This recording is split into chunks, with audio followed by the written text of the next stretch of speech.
Bonjour, dans cette vidéo, vous allez voir les différents moyens de paiement utilisés. Le premier moyen de paiement que vous allez voir, c'est sans intermédiaire.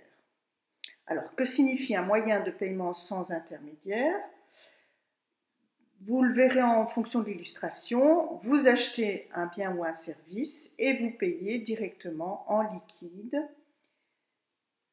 sans passer par la banque ou un autre organisme. Alors, quelle est la preuve de paiement donnée dans ce cas-là? Une des preuves de paiement, c'est le ticket de caisse. Quelle est l'utilité d'un ticket de caisse? Il peut servir à plusieurs choses. 1. Sert de preuve de paiement.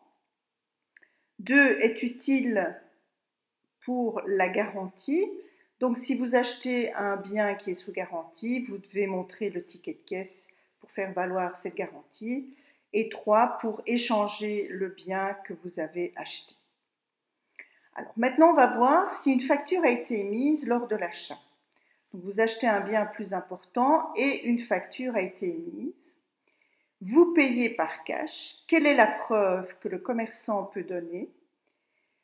Mais la preuve de paiement s'appelle un acquis. Alors, qu'est-ce qu'un acquis? Sur la facture, on indique la formule suivante. Pour acquis, vous faites suivre du lieu et de la date, et c'est le créancier, évidemment, qui va signer l'acquis. Donc, c'est une formule que vous mettez sur une facture, c'est daté et signé par le créancier. Si une facture n'a pas été émise, s'il n'y a pas de ticket de caisse, quelle preuve de paiement peut-on donner en cas de paiement en liquide? C'est la quittance. Alors, la quittance, c'est un document qui est complété par le créancier et ça indique la fin d'une dette.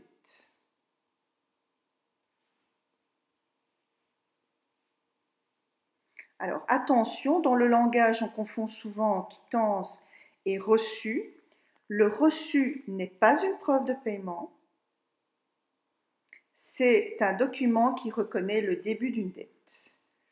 Alors, c'est un document qui est complété par le débiteur, donc c'est celui qui doit l'argent ou l'objet, et le débiteur reconnaît devoir une somme d'argent ou un objet.